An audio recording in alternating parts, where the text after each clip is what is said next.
Damos la bienvenida a todos ustedes en esta tarde que han venido aquí para estar con nosotros, pero sobre todo para estar con el Señor, que es lo más importante. Vamos a orar, cierra tus ojos un momentito, porque vamos a pasar ya directamente a la palabra.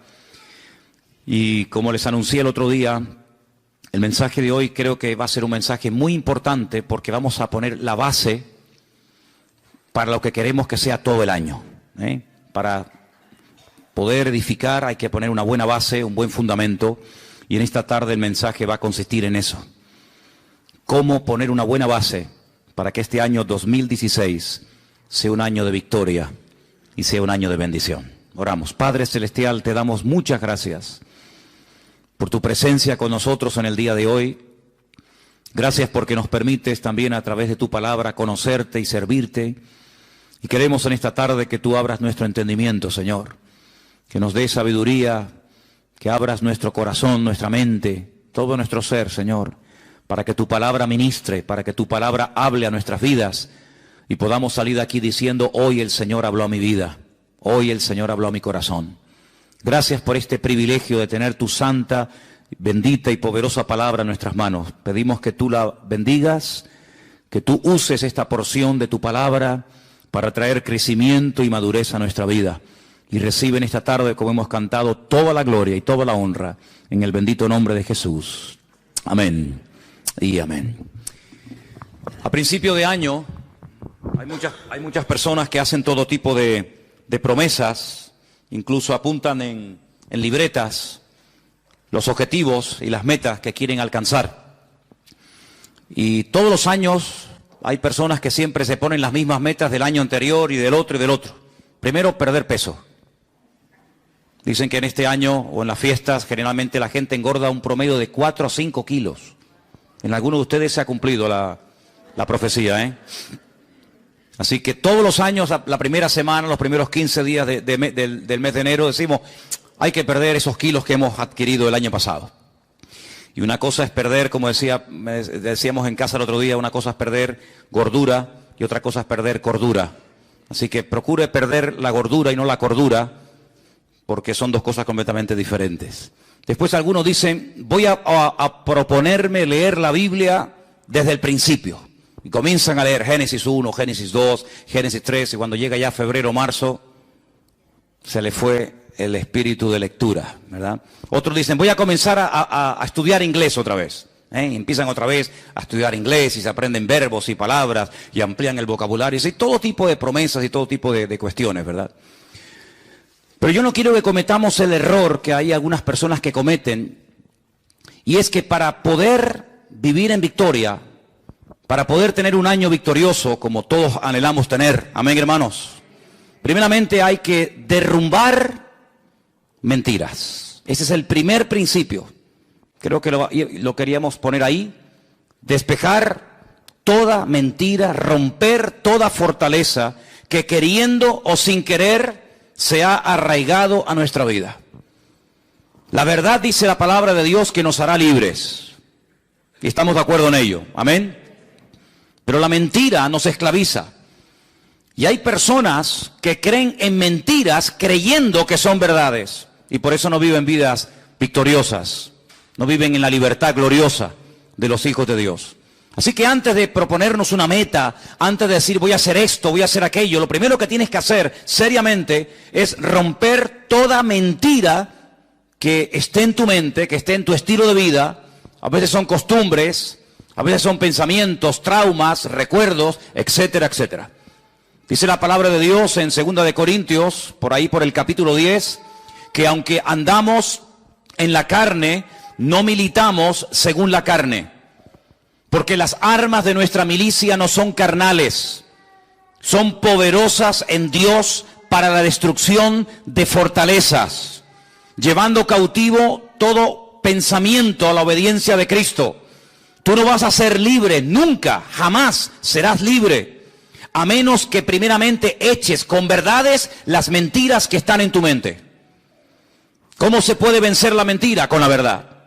Por cada mentira que logres vencer hay que plantar una verdad en tu vida. Es lo primero que tienes que hacer.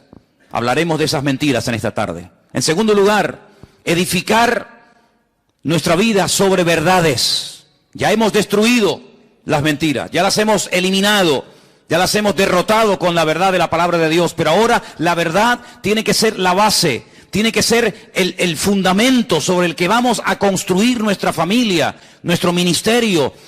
Todo lo que vayamos a hacer en la vida tiene que tener una base, pero una base verdadera, un fundamento firme, no arenas movedizas, para que podamos aguantar los avatares y problemas y luchas y pruebas de la vida.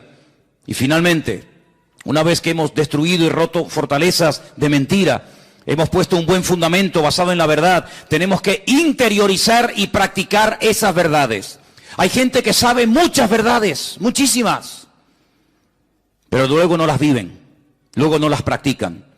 Y si queremos realmente que el año 2016 sea un año victorioso, lo primero, guerra a la mentira. Vamos a hacerle guerra a la mentira con la espada de la verdad, con el poder de la verdad. La verdad dice que nos hará libres. Pues si nos hace libres la verdad, practiquemos la verdad. Derrumbemos, rompamos toda mentira, todo complejo, todo trauma, toda mala historia con la verdad. Edifiquemos sobre esas verdades y practiquemos esas verdades, y entonces vamos a ver grandes resultados. Pero decir, voy a leer la Biblia entera, voy a orar más, voy a comprometerme más con la iglesia y con el Señor, voy a estudiar más la palabra del Señor, voy a apuntarme a una escuela bíblica para adquirir conocimiento, voy a hacer y voy a hacer y voy a hacer. Pero si no has roto las mentiras de tu vida, esas mentiras van a ser como esas malas hierbas que a veces ahogan la semilla, y aunque la semilla se plantó en tu corazón, no dio fruto, porque dice la Biblia que a veces la semilla fue ahogada por las malas hierbas. Y queremos arrancar las malas hierbas de cuajo. ¿Cuántos dicen amén? Una vez que hayamos hecho estas tres cosas, que parece muy fácil decirlo, así muy fácil se ha dicho, pero a veces lleva toda una vida realmente el poner en práctica estos tres principios, ahora vamos a poder enfrentarnos a cualquier mentira. ¿Por qué? Porque estamos empapados, hemos interiorizado las verdades bíblicas en nuestra vida, y automáticamente la mentira no va a encontrar lugar en nuestro pensamiento, no va a encontrar lugar en nuestras emociones. ¿Por qué? Porque estamos llenos de verdad, desde la cabeza hasta la planta de nuestros pies. La mentira no se va a poder colar en nuestros pensamientos, en nuestra forma de hablar, en nuestra forma de comportarnos. ¿Por qué? Porque estamos llenos de verdad, y la verdad nos protege. La verdad es como una muralla que el Señor construye a nuestro alrededor e impide que las mentiras penetren en nuestra vida. Y nos va a resultar mucho más fácil discernir las mentiras llenos de verdades, interiorizando y practicando verdades, que si viviéramos sin practicar la verdad. La verdad no tiene que ser algo teórico, tiene que ser algo práctico todos los días de nuestra vida. ¿Cuántos dicen amén?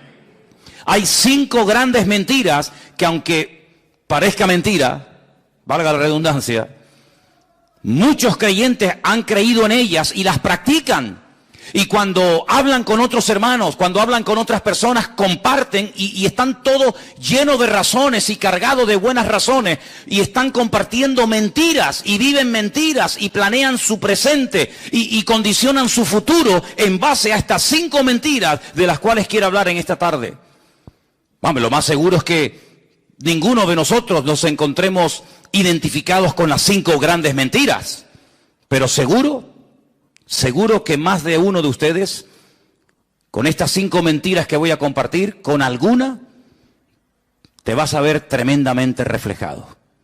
¿Estás dispuesto a exponerte a que en esta tarde el Señor meta el dedo en la llaga y te diga, estás creyendo una mentira y por eso así te va, y por eso no ves más la gloria del Señor en tu vida? ¿Estás dispuesto? La verdad nos compromete. La verdad es como un espejo que ponen delante de nosotros. Y cuando nos ponemos delante de un espejo, si te ves mal, no le eches la culpa al espejo. Si te ves gordo, si te ves feo, si te ves como te veas, no te enfades con el espejo. El espejo proyecta, el espejo refleja lo que ponen delante. Y por eso quiero hablar en esta tarde acerca de estas 5 mentiras. La primera mentira es, no me caso, no nos podemos casar todavía, porque no tenemos dinero. Ustedes dirán, qué tontería. ¿Seguro? ¿Saben la cantidad de parejas? ¿Saben la cantidad de creyentes, jóvenes, que les gustaría formar una familia, que les gustaría casarse, que le gustaría vivir con él o con ella toda su vida, pero dicen, no nos podemos casar porque no tenemos dinero. ¿Y no será que no tienes dinero porque no te has casado? ¿No será al revés? Si no tengo dinero, no me puedo casar. Pero ¿y si me caso, no vendrá la bendición a mi vida? ¿Cuántos dicen amén? ¿Es muy difícil lo que estoy diciendo esta tarde? ¿Estoy predicando demasiado profundo? Yo soy muy simple a la hora de predicar. Soy muy claro y muy directo. Y es una gran mentira cuando hay jóvenes enamorados que se quieren, que saben que ese es el hombre de tu vida, que sabes que esa es la mujer que Dios ha puesto en tu vida para fortalecerte, para acompañarte, para ayudarte, y por el maldito y dichoso dinero no se casan e hipotecan años preciosos de su vida, que podían haber formado un hogar y venir hijos y servir juntos al Señor, pero no lo hacen e hipotecan su presente y también su futuro, porque dice, no tenemos dinero. ¿Y dónde dice la Biblia que tenemos que tener dinero para casarnos? Porque si la Biblia lo dijera, yo tendría como predicador, como pastor, la obligación de decirte, hermano, usted no se puede casar mientras usted no tenga dinero. Pero como la Biblia no lo dice, ni en ninguna parte de la Escritura encontramos que el requisito básico e indispensable para que dos jóvenes enamorados se puedan casar y formar una familia es tener dinero, no te lo puedo enseñar. Hay bendiciones que no vienen porque la gente no está dispuesta a pagar el precio.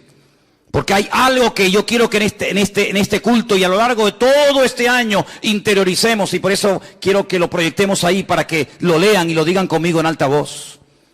La falta de fe es la causa de la mayoría de los problemas. ¿Cuántos dicen amén? ¿Lo tenemos ahí? Léalo fuerte, por favor, quiero oírles. La falta de fe es la causa de la mayoría de los problemas. Otra vez, la falta de fe es la causa de la mayoría de los problemas. No es la falta de dinero, es la falta de fe. Por eso te pregunto, ¿la fe qué es? No es fiarse de Dios. No es creer que si obedezco al mandato del Señor y doy un paso, el Señor me sorprenderá y abrirá las ventanas de los cielos y suplirá toda necesidad. Dios suple a los solteros las necesidades que tienen como solteros. Y Dios suple a los casados las necesidades que tienen como casados. Dios suple las necesidades de los matrimonios y sin hijos porque no tienen la necesidad de alimentar o de cuidar o de educar a hijos. Pero en el momento en el que los hijos vengan, la provisión de Dios será mayor. ¿Por qué? Porque también los gastos serán superiores. En otras palabras, según tú vivas, según la condición en la que te encuentres, así verás la gloria del Señor en tu vida y así el Señor te tratará. Si como soltero no tienes tantos gastos como se tiene evidentemente cuando uno se casa y no tienes las responsabilidades de atender un hogar, ¿para qué quieres tanta provisión de Dios? La provisión de Dios es proporcional a la necesidad que tienes en el momento en el que vives. Si no hay necesidad de criar hijos, Dios no te va a dar medios para criar hijos. ¿Por qué? Porque no los tienes. Pero en el momento en que los tengas, en el momento en el que necesites comprarle libros, ropa, zapatos, etcétera, etcétera, el Señor te dará todo eso por añadidura, porque el Señor nunca le deberá nada a nadie. ¿Cuántos dicen amén? Así que si hay alguien aquí en la iglesia o alguien que nos escucha por internet y está frenando la bendición en su vida, porque hermanos, hay personas que frenan, que detienen la bendición de Dios, está sobre sus cabezas, pero no se mueven, no se fían de Dios, quieren moverse en su seguridad. Y si yo les contara la falsa seguridad que produce el dinero, se quedarían con la boca abierta de ver gente que hoy tenían su futuro arreglado, lo tenían todo dispuesto y preparado para pasar una buena vejez, y así, en un minuto, se les fue todo. ¿Cuántas personas ahorraron? ¿Cuántas personas metieron en bancos, en fondos de pensiones, sus ahorros, pocos o muchos? Y por las razones que no vamos a entrar ahora a cuestionar, lo perdieron absolutamente todo. Ahora podemos entender por qué la Biblia nos enseña, bienaventurado el varón que confía en el Señor su Dios y no en el hombre. ¿Cuántos dicen amén? Si estás enamorado y el Señor te ha mostrado que ese es el hombre de tu vida, que esa es la mujer que Dios ha puesto en tu camino, da el paso de fe. Obedece al Señor. No te expongas a la tentación. No entres en un terreno peligroso por miedo a que Dios te va a fallar. ¿Y de qué voy a vivir? ¿Y qué voy a comer? ¿Y qué voy a vestir? ¿No le suenan estas palabras? ¿No le suenan estas palabras? Me llama la atención que hace 2000 años atrás, nuestro amado y querido Señor Jesucristo dijo: los gentiles, la gente que no me tienen a mí, la gente que no me conoce a mí, la gente que no cree en mis promesas, están todo el día dándole vueltas a la cabeza qué voy a comer, y qué voy a ponerme de ropa, y dónde voy a ir, y cómo voy a pagar esto. Así hablan los gentiles. Escucha un par de minutos a un inconverso, y al momento te darás cuenta, este no tiene el Dios que yo tengo. Hace unos días una persona de este barrio me dice: para mí el 2016 va a ser exactamente igual que el 2015. Simplemente que en vez de poner en un papel 15, cambiaré un numerito y pondré 16. Qué triste llegar a una cierta edad en la vida y ver una persona que para él es lo mismo el 13, el 14, el 15, el 16, el 20 o el 40. ¿Por qué? Porque no tiene un Dios grande. No conoce a un Dios poderoso como el que tú y yo tenemos. ¿Cuántos dicen amén? Yo no me quiero poner como ejemplo de nada. Pero si algún día quieren saber en qué condiciones, cómo nos casamos Elena y yo, la verdad es que a veces me río cuando veo gente que dice: es que no me caso porque no tenemos dinero. Les digo sinceramente que cuando tú te fíes del Señor y te dejes de planificar tu vida y de organizar hasta el último momento de tu vida. Saben, hermanos, una de las cosas que el Señor nos enseñó el año pasado, y prácticamente está ahí a la vuelta de la esquina, como quien dice, es a no depender de nosotros mismos, a no confiar en nosotros mismos, sino a confiar 100% en el Señor. ¿Cuántos dicen amén? Y en este tiempo de crisis, muchos hermanos vieron más la gloria y la provisión de Dios que cuando tenían abundancia y les sobraba de todo. Porque como dije recientemente en uno de los cultos más atrás, en la Biblia se nos enseña a vivir el día a día y no el mes a mes. Dice la Biblia: el pan nuestro de cada día, dánoslo hoy. Si el Señor te ha respondido y te ha mostrado, y hay confirmación y hay paz en tu corazón de que ese es el chico, la chica, el hombre, la mujer de Dios para tu vida, adelante, adelante. Y el Señor, la bendición que está sobre tu cabeza, te la derramará y te quedarás sorprendido. Y después vas a decir: ¿por qué no me casé antes? ¿Cuántos dicen amén? La segunda gran mentira que muchos creen, y no te puedes imaginar cuántos creyentes creen en esta gran mentira, es que yo sé que Él es el hombre de mi vida, yo sé que ella es la mujer de Dios para mi vida, pero no nos podemos casar, porque si nos casamos, me quitan la paga. Porque ustedes saben que en este país, no sé los viudos, pero a las viudas reciben una paga de 150.000 euros mensuales. ¿Sabían eso, no? ¿No? En España a las viudas les dan 150.000 euros mensuales. Ay, perdón, 400. Exagerado soy. ¿Qué estaría yo pensando? 400 euros le dan, nada más o menos. 500. Pero hermanos, 500 euros es un billete, ¿sí o no? ¿Los han visto alguna vez? Algo dice, no. Bueno, existen, hermano, existen. Son rosaditos, pero hay poco. No están mucho en las iglesias. Suelen estar por Suiza, paraísos fiscales, de banco en banco, de casino en casino. No les gustan mucho los cultos, no frecuentan mucho los cultos. Las moneditas sí. Hola, ¿qué tal? Vengo del culto. Esta mañana estuve en la iglesia bautista. ¿Dónde vas? Estar a la iglesia de Manolo. Eso sí, eso se van. Son muy espirituales las monedas. Los de 500 son carnales. No les gusta pisar una iglesia. No les gusta nada del Señor. No sé por qué será. Pero existen.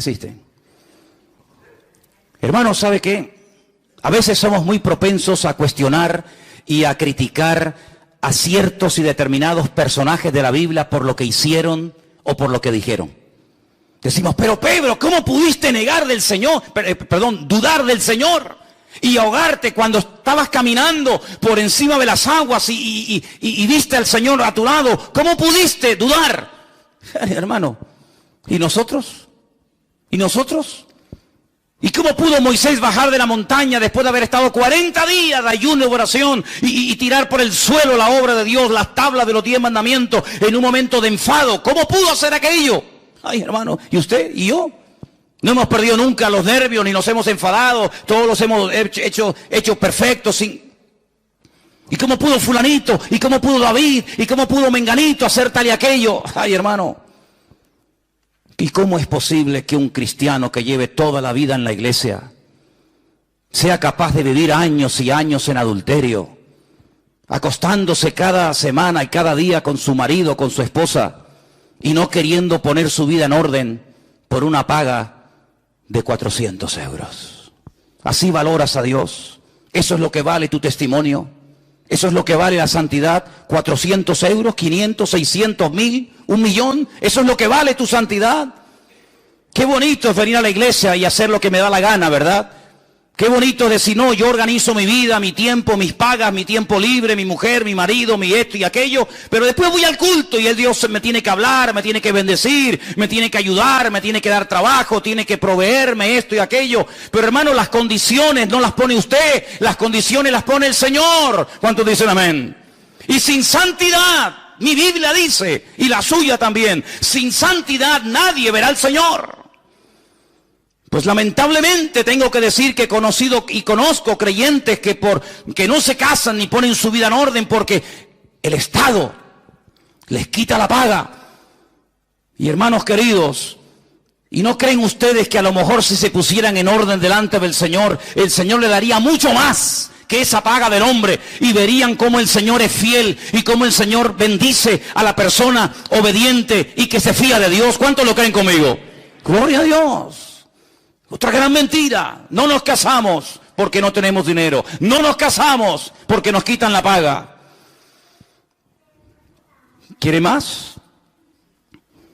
No tenemos hijos, no podemos de momento tener hijos porque la vida está muy difícil. Y algunos cuando quieren tenerlos no les vienen. Hicieron todo lo humanamente posible para evitar que vinieran. Y algunas parejas, no muchas, pero conozco algunas que cuando quisieron que vinieran, no venían. Y veían a otras parejas cómo tenían hijos, pero ellos no. Y ya no hacían nada para evitar el tenerlos, pero ya no venían, ¿verdad? Como si nosotros pudiéramos negociar la vida o la muerte, el sí o el no, el estar o no estar, deseosos de ser padres por una situación económica.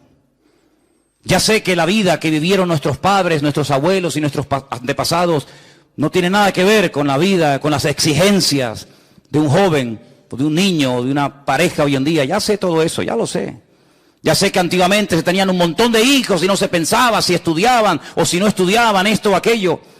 Pero no nos habremos complicado la vida nosotros los creyentes y cuestionamos o dudamos de la provisión de Dios con la excusa de que como estamos pasando tiempos difíciles y tiempos de excusa, lo que tenemos que hacer es sacrificarnos y no tener hijos, cuando la Biblia dice que la bendición de Dios para un matrimonio son los hijos. La herencia del Señor son los hijos. ¿Por qué no quieres la herencia de Dios?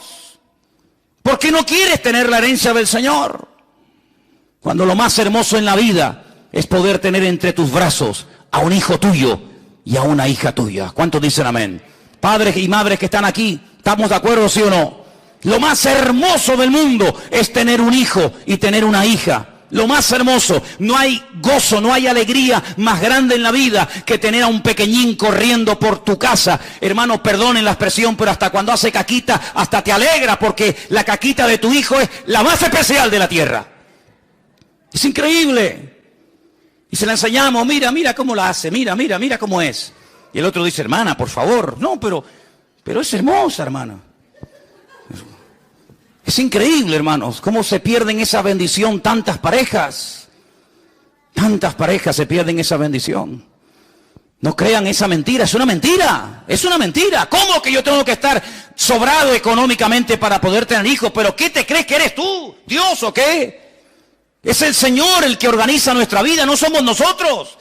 Pero vivimos en un contexto, en un sistema que nos ha engañado y nos ha cegado, creyendo que nosotros hasta podemos organizar nuestra vida.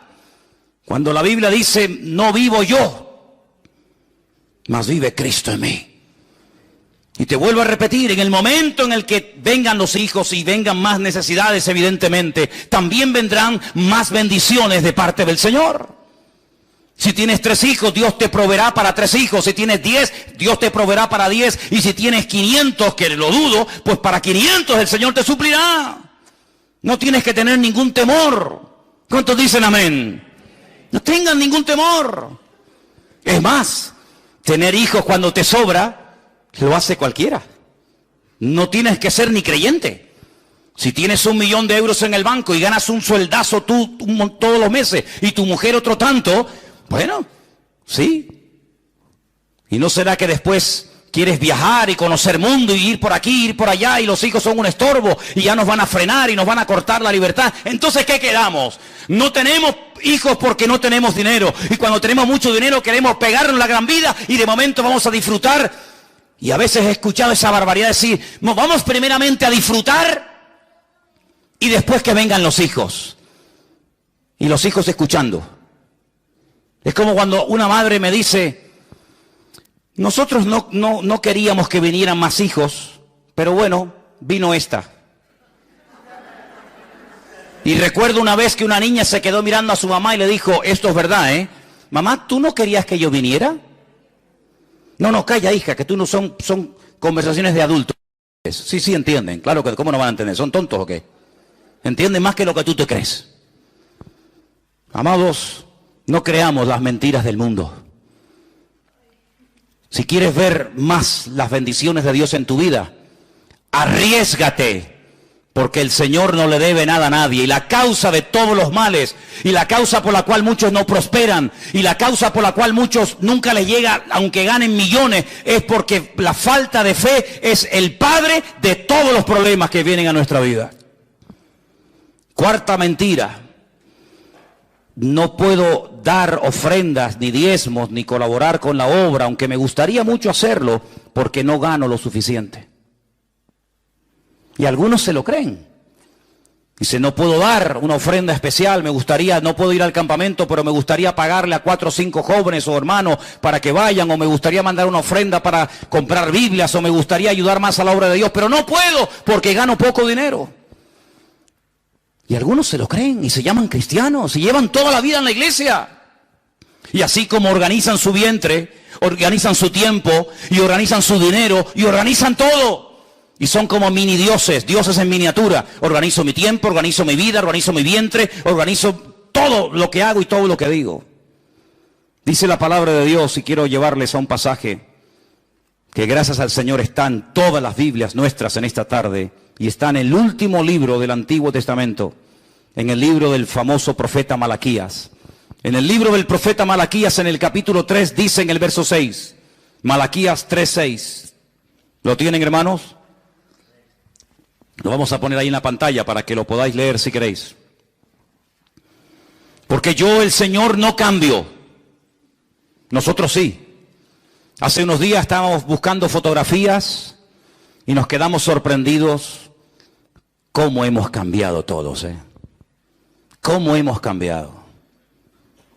Algún día pondremos esas fotografías en la iglesia para que se den cuenta de lo que estoy diciendo. Pero dice la Biblia, yo no cambio, dice el Señor. Por esto, hijos de Jacob, no habéis sido consumidos. Desde los días de vuestros padres os habéis apartado de mis leyes y no las guardasteis. Volveos a mí y yo me volveré a vosotros. ¿Cómo habla el Señor? ¿Con qué compasión? ¿Con qué amor? Así dice el Señor de los ejércitos. Mas dijisteis, ¿en qué hemos de volvernos? Estaban tan ciegos que el Señor les decía, vuélvanse, vengan a mí otra vez. Y ellos decían, pero ¿en qué tenemos que volvernos? ¡Qué ceguera espiritual, Dios mío! Versículo 8. ¿robará el hombre a Dios? Qué pregunta tan extraña, ¿no? ¿Robará el hombre a Dios? Vosotros me habéis robado. Y dijisteis, ¿en qué te hemos robado? Y el Señor les responde a través del profeta Malaquías, en vuestros diezmos y ofrendas. Así se le roba a Dios. No es que voy a coger una ametralladora y me voy a ir a la puerta de la Nueva Jerusalén y voy a pegarle un portazo a la puerta y voy a llevarme el trono de Dios, o voy a llevarme a un ángel así agarrado por la sala, o voy a llevarme yo que sé. No, no es eso. Es más sencillo que eso. No hay que ser tan espiritualoide, sino el Señor dice, ustedes, toda la nación, a mí me han robado. Y la nación dice, pero robar a Dios, pero ¿cómo se le puede robar a Dios? Dice, pues ustedes me habéis robado cuando no me habéis traído ni vuestros diezmos ni ofrendas. Y dice versículo 9, malditos sois con maldición, vosotros, la nación toda, me habéis robado. Madre mía, esto es impresionante, esto es tremendo. Traed los diezmos al alfolí, todos los diezmos al alfolí. Y hay alimento en mi casa, y probadme ahora en esto, dice el Señor de los ejércitos. Si no, abriré las ventanas de los cielos, derramaré sobre vosotros bendición hasta que sobreabunde. ¿Quién dice esto? El Señor lo está diciendo a través de su bendita palabra. Y dice algo más en el verso 11, que a veces parece como que no es importante, pero es muy importante. Dice, reprenderé, aparte de lo que ya ha dicho en el versículo 10, añade, reprenderé también por vosotros al devorador. Mi pregunta es, ¿quién es este devorador? ¿Quién es este? ¿Quién es el devorador?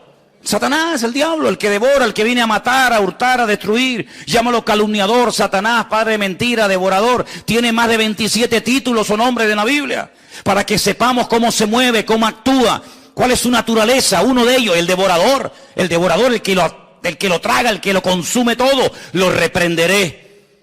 Y no os destruirá el fruto de la tierra, ni vuestra vid en el campo será estéril, dice el Señor de los ejércitos.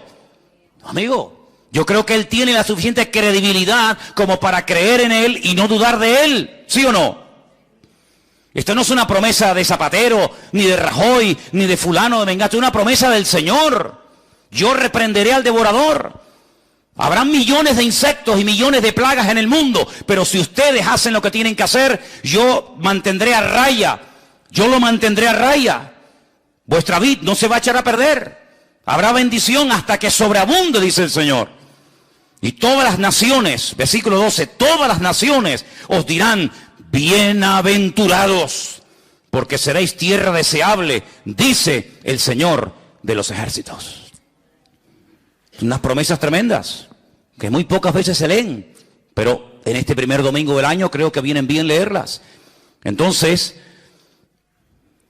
haga lo que tiene que hacer, cumpla delante de su Dios con lo que tenga que cumplir y deje los resultados en las manos del Señor. Yo no soy como esos predicadores que abundan por ahí, cada vez hay más, lamentablemente, que todo lo arreglan con diezmos y ofrendas. Usted está enfermo, ofrende y diezme. Usted tiene un problema en el matrimonio, ofrende y diezme. Yo no soy de esos cuatreros del púlpito que despellejan a las ovejas y se pegan la gran vida a costa de la pobre gente. Yo no soy de esos. Al contrario, totalmente enemigo de ese evangelio, que ni es evangelio ni es nada. Y ellos lo saben. Pero sí soy una persona que cuando la Biblia dice algo, mi obligación es decirlo. Y la palabra del Señor nos enseña que si queremos ser personas prósperas, económicamente hablando, materialmente hablando, hay unos principios ineludibles. Hay algo que yo tengo que hacer como padre de familia, como hombre, como matrimonio, cosas que tenemos que hacer. Y cuando las hagamos, la bendición viene. Eso sí dice la Biblia. Y yo se lo dejo ahí para que usted lo analice y coma el pescado y deje las espinas a un lado. La quinta y última mentira: no puedo asistir a los cultos, tengo que trabajar mucho, tengo que hacer muchas horas extras, porque tengo muchas cosas que pagar, tengo muchos gastos, y han creído en la mentira que cuanto más horas trabajan, más dinero van a ganar. Y eso es falso. Hay gente que está trabajando más que nunca, y ganando menos que nunca. ¿Qué le parece? No puedo ir al culto el jueves. ¿Por qué? Pues estoy trabajando. No tengo que hacerlo, pero yo voy a quedarme porque tengo que hacer horas extraordinarias. Y el domingo tampoco puedo ir, y al retiro de febrero no cuenten conmigo. Ay, cómo me gustaría ir, pero no puedo porque tengo... Cuando dice la palabra de Dios, buscad primeramente el reino de Dios y su justicia. Y todas las demás cosas vendrán por añadidura. Yo me imagino, y por eso me adelanto, para que no se infiltre esa mentira entre nosotros con este anuncio que acabo de dar hace un instante del retiro para el mes de febrero, que algunos ya habrán dicho en su corazón, ¿cómo me gustaría ir? Pero no tengo dinero. Y si tú supieras que es al revés, lo primero que tienes que hacer es, yo voy a ir, porque si yo voy a ir, el Señor me va a dar el dinero para poder ir. Yo he ido docenas de veces a Israel. Jamás en mi vida me he preguntado cómo voy a ir. El Señor, cuando ve que hay en el corazón de una persona un deseo genuino y real de conocer y de visitar su tierra, el Señor a esa persona milagrosamente le provee todo lo necesario para que pueda ir.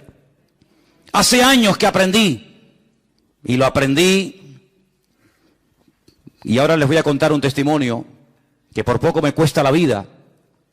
Aprendí que mi agenda y aprendí que mis necesidades, quien las suple es el Señor. En el año 90, fíjate lo que ha llovido, algunos de ustedes ni habían nacido. En el año 90, en enero del 90, yo me encontraba en lo alto de una montaña en Galicia orando. Tenía un coche muy lindo que me habían regalado mis suegros. Yo lo quería vender porque mi ilusión era ir a Argentina, en aquellos años del gran despertar y del gran avivamiento del Señor en aquel país. Yo quería ir allí. Y mis planes, mis proyectos, mis ideas geniales y maravillosas eran vender el coche. Y como en aquellos tiempos la vida allí era tan económica, pues yo lo que quería era vender el coche, comprarme los billetes que se compraban en aquella época de segunda mano, una cosa que suena impensable hoy en día. Personas que venían a España y vendían el billete de vuelta. ¿Qué te parece? Y llevarme un dinerito para estar allí unos meses y ver el mover de Dios allí. Y yo oraba y confiaba de que ese coche me iba a proveer mis necesidades. Pero la pregunta es, ¿quién es el que suple nuestras necesidades? ¿El coche? ¿El oro? ¿El trabajo? ¿Quién suple las necesidades de un creyente? El Señor es el que la suple. Puede utilizar cualquier medio, pero jamás poner la fe en el medio, sino poner la fe en el Señor y que Él use el medio o el instrumento que quiera. Y yo bajaba de la montaña. Y en una recta, al final había una pequeña curva y al suelo le habían echado lo que llamamos aquí ese piche, esa como picón. Y yo frené y el coche me derrapó y no fui capaz de tomar la curva.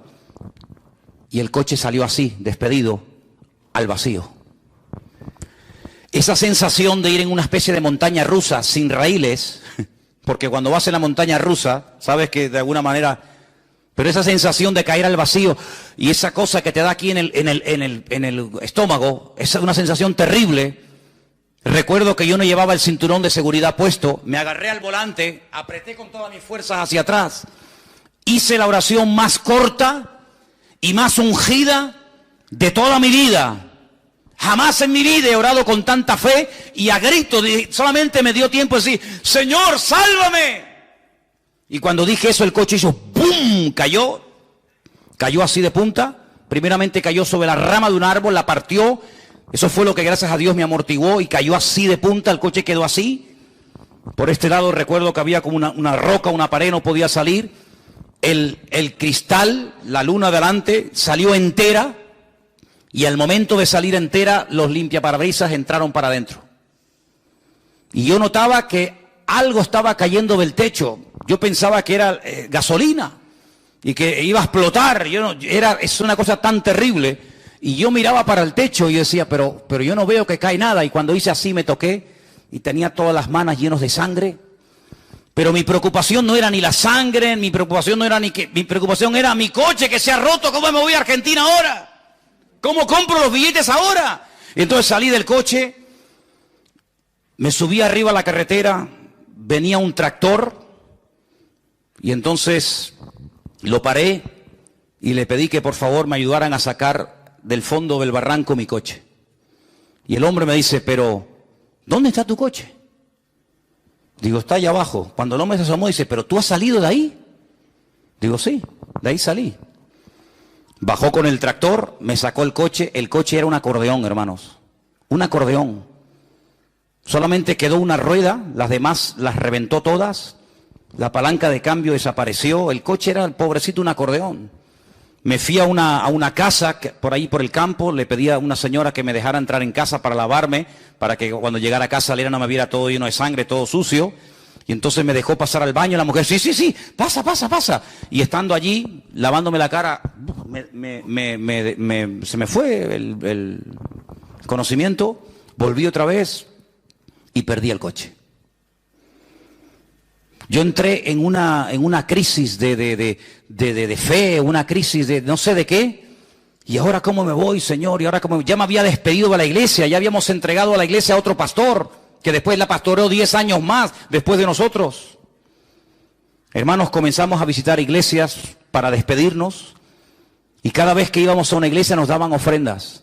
Y cuando llegábamos a casa, comenzábamos a ver las ofrendas que los hermanos nos daban. Y fue algo tan impresionante, hermanos. Pudimos ir a Argentina, pudimos estar un tiempo allí.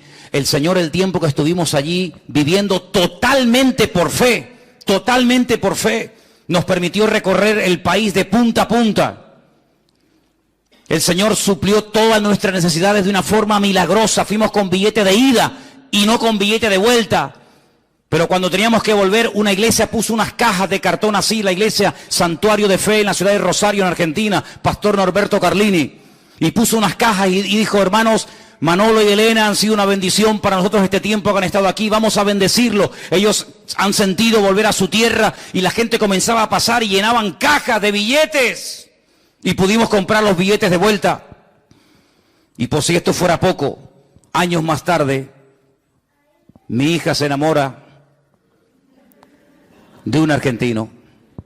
Y esa fue la guinda que coronó el pastel, ¿no? De la misma ciudad donde vivimos nosotros. Amados, si no estamos dispuestos a pagar un precio, seremos toda la vida cristianos mediocres. Iglesias de barrio, pobrecitas, que no tienen una visión mucho más allá que simplemente pagar la luz y el agua y sobrevivir mensualmente. Hermanos, tenemos que ampliar nuestra visión. Tenemos que creer que nuestro Dios es un Dios grande, que no lo limita nada ni nadie, pero sí nosotros podemos llegar a limitar a nuestro Dios con nuestra forma de hablar, creyendo en estas 5 mentiras, que simplemente he mencionado 5, podría mencionar otras más. Pero tenemos en este año que activar nuestra fe de tal manera que podamos ir mucho más allá de lo que, gloria al Señor, hasta el día de hoy hemos podido llegar, porque nuestro Dios es el Dios todopoderoso. ¿Cuántos dicen amén? Y por eso he reservado para el final 2 versículos que los leí en estos días y son realmente impresionantes. Quiero llevarles un momentito al libro de Deuteronomio, el capítulo 7 y el capítulo 8.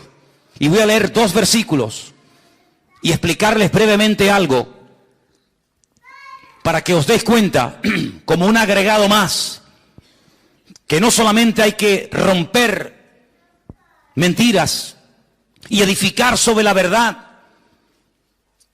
y poner en práctica las verdades aprendidas semana tras semana, mes tras mes, sino que hay algo que he querido dejarlo para el final como una especie de postre que nos ayude a ver durante este año la bendición de Dios en nuestra vida.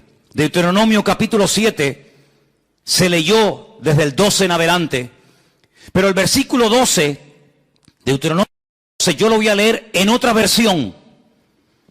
Creo que nos va a ayudar a comprenderlo un poquito mejor. Dice el versículo 12, según esta versión que yo les voy a leer ahora. Y como consecuencia de haber escuchado estos mandamientos y de haberlos guardado, y de haberlos llevado a cabo, el Eterno tu Dios guardará para ti el pacto y la bondad que Él juró a tus antepasados. Fíjate, como consecuencia de, no como algo automático, no como algo que se produce instantáneamente, sin ningún tipo de esfuerzo por mi parte, sino como consecuencia de haber puesto en práctica los mandamientos del Señor. Como consecuencia de haber interiorizado y de haber vivido y de estar viviendo en la verdad, la consecuencia directa de eso es que el Señor cumplirá con su pacto. Pacto que ya había dado a nuestros padres en el pasado. Miren, hermanos, hay algo muy interesante que los judíos han hecho durante mucho tiempo y a ellos les ayuda todos los años a tener un ciclo de lecturas, empezando por el libro del Génesis y terminando por el libro de Deuteronomio, independientemente de otros libros, independientemente de otras lecturas.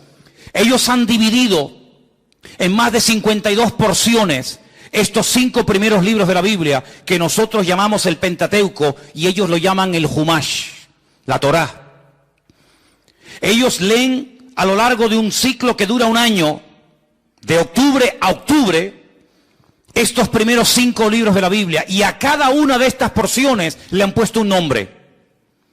Y así, simplemente mencionando el nombre, ya saben de qué libro y de qué porción estamos hablando. Hay una porción que empieza en Deuteronomio 7:12, el versículo que yo les acabo de leer. Y el nombre que le han puesto a esa porción, que va hasta otros capítulos, se llama Ekev. Ekev. Y la palabra Ekev significa talón, el calcañar. Y uno dice, ¿y qué tiene que ver la palabra Ekev con esta porción de la Biblia? Claro, usted lee el versículo 12 y la palabra talón no la ve por ninguna parte, ¿verdad? Usted ve la palabra talón en el versículo 12 por ninguna parte, pero en hebreo está. En hebreo está. Y es interesante notar, cuando uno lee el libro de Josué, que cuando ellos van a entrar a tomar posesión de la tierra, por fin, después de 40 años de dar vueltas y vueltas y más vueltas en el desierto, hay algo que tienen que hacer los sacerdotes. Ustedes lo pueden leer en Josué capítulo 3, del 13 al 17. Cuando lleguen en casa, lo leen tranquilamente. Josué 3, del 13 al 17.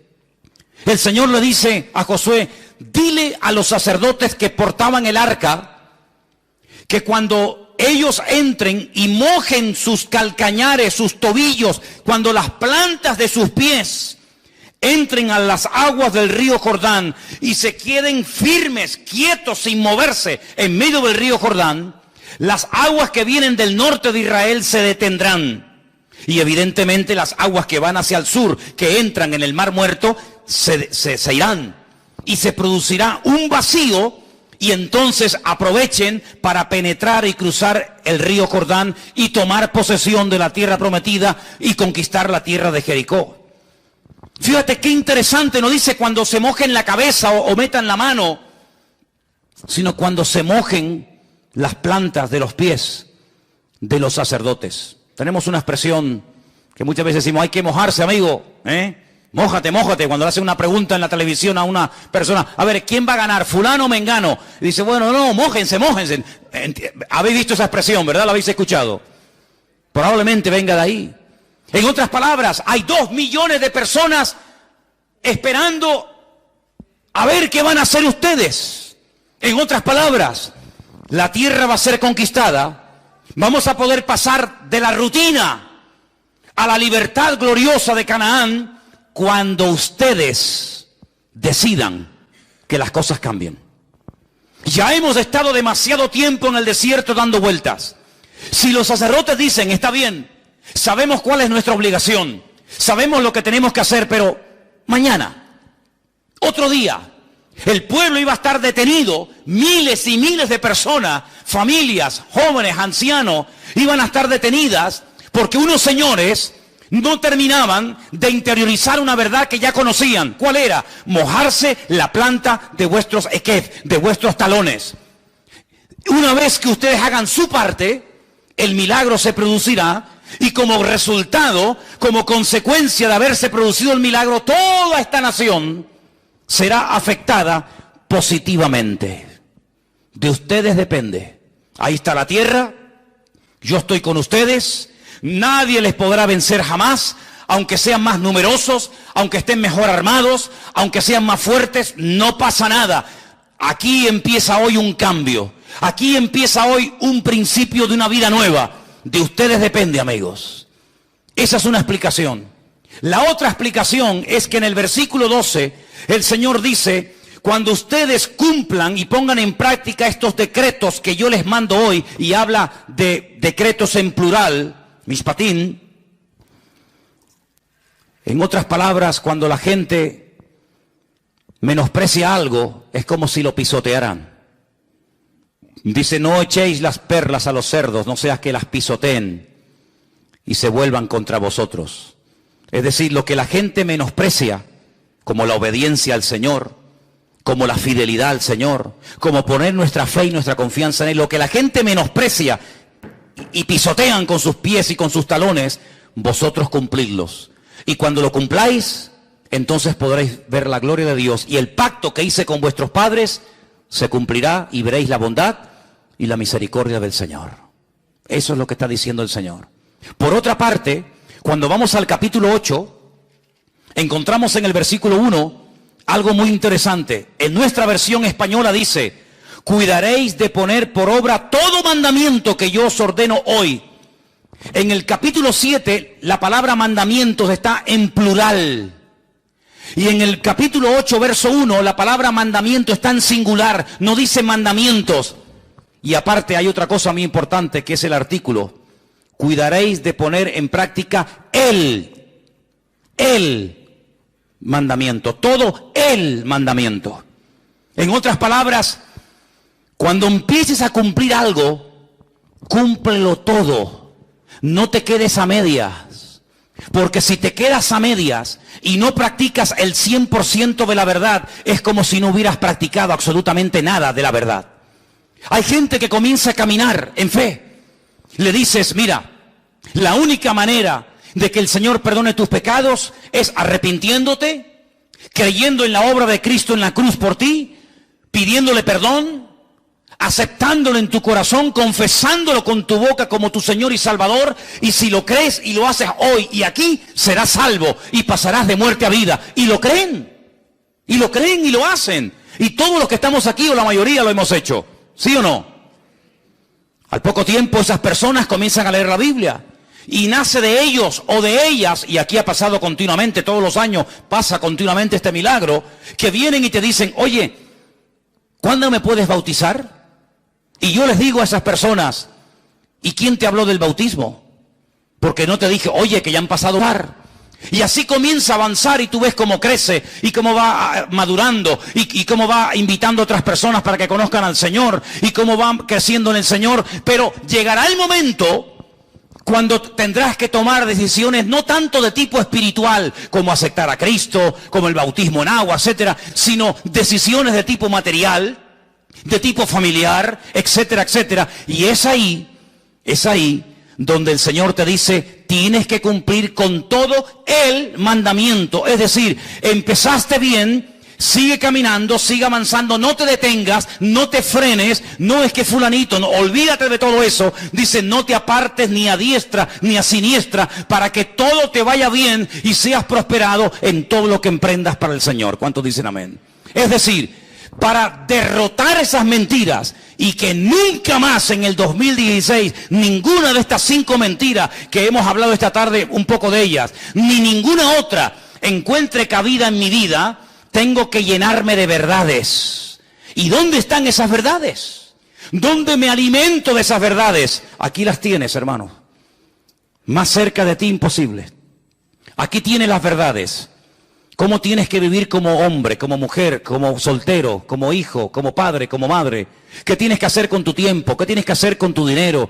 ¿Qué tienes que hacer con las decisiones a corto y a largo plazo? Aquí están todas las verdades, todo lo que usted necesita saber está aquí.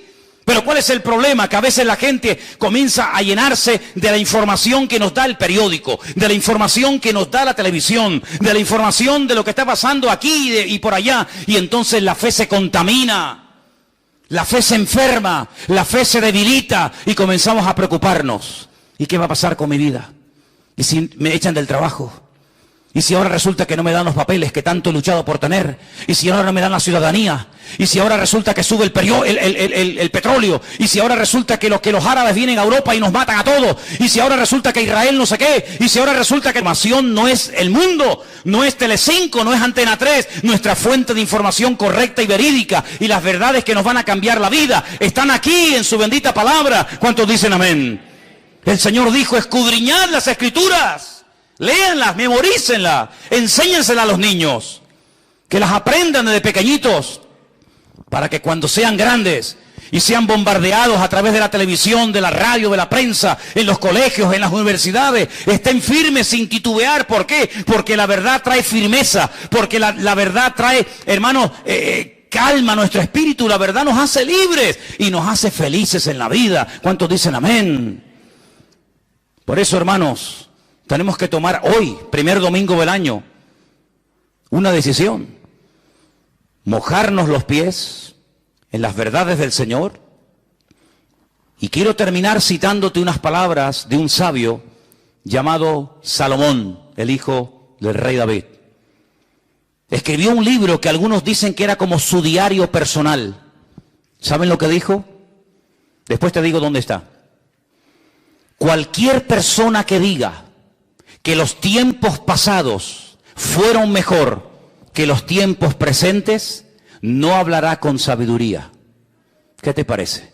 ¿Eso está en la Biblia? Sí. Eclesiastés 7:10. Cualquier persona que diga, pero antes la vida era más tranquila, antes se vivía mejor, antes no sé qué. Hermanos, no tenemos que mirar atrás. Las cosas viejas pasaron. Nuestros padres, ¿a dónde se fueron? Nuestros abuelos, ¿a dónde se fueron? Que no eran creyentes, por lo menos en mi caso, a Cuba, a Argentina, a Venezuela, a Brasil, a lugares donde se les abría un mundo de posibilidades. Europa estaba recién salida de una guerra civil, Europa estaba destruida por una segunda guerra mundial, donde murieron 66 millones de personas, naciones, países enteros arrasados completamente. ¿A dónde huías? ¿A dónde ibas? ¿A Alemania? ¿A España? ¿A Francia? ¿A Italia? ¿A dónde ibas? Así se fueron millones de italianos, de españoles, vascos, escoceses, ingleses. ¿A dónde se iban? A Latinoamérica. Porque no eran creyentes. Pero ahora nosotros somos creyentes. Y nosotros no tenemos que irnos a Dubái, que me han dicho que hay mucho trabajo. A Bilbao, que dicen que allí los vascos pagan mucho dinero. Ahora nos podemos ir ¿a dónde? Pues a Arabia Saudita, que están buscando mano de obra y allí nos pagan buenos sueldos. A Japón, sí, en Japón hay mucho trabajo. No, Japón no. Tenemos que irnos a Qatar, allí a la ciudad de Doha, que allí hay unos rascacielos tremendos y entonces buscan muchos albañiles y fontaneros. ¿Sí? ¿Y ahora vamos a volver a cometer el error que cometieron generaciones del pasado? ¿Por qué no hacemos caso a aquel que dijo, venid a mí, los trabajados y cargados, que yo os haré descansar? Mientras tu meta sea Estados Unidos, mientras tu sueño sea algo de este mundo, tu fe está enferma. No hay nada malo en querer ir a vivir a Miami, a Honolulu, a cualquier país. No hay nada malo en eso. El problema es que tú eres creyente. Y tus acciones, tus actitudes, tu estilo de vida tiene que ser diferente. Y tu estilo de vida te descubre y te delata. Y cada vez que dices, me voy a ir para allá, o voy a comprar esto, o voy a hacer aquello, cada vez que hablas de la abundancia del corazón, habla la boca. Y lo que estás diciendo es que confías más en el tío Sam que en el Rey de Reyes y Señor de los Señores. Yo podía haberme ido a predicar y a vivir a Estados Unidos sin ningún problema. Hasta me ofrecieron allí ir a predicar. Pero jamás quise hacerlo para que nadie pensara que lo que quería era vivir mejor allá que aquí. Porque, ¿saben qué? El Señor nos dice a cada uno de nosotros, yo estaré contigo todos los días hasta el fin del mundo. Y el Dios de aquí es el mismo que el Dios de allá. Si usted como creyente necesita ir a otro lugar para ver cómo sus necesidades son cubiertas, su cristianismo para mí no es nada atractivo. Para mí es atractivo ver a una persona que sin necesidad de estar buscando salidas humanas, entra en su aposento, cierra su puerta, ora y clama a su Dios y su Padre que lo ve en lo secreto lo recompensará en público. Esa es la persona que hay que imitar.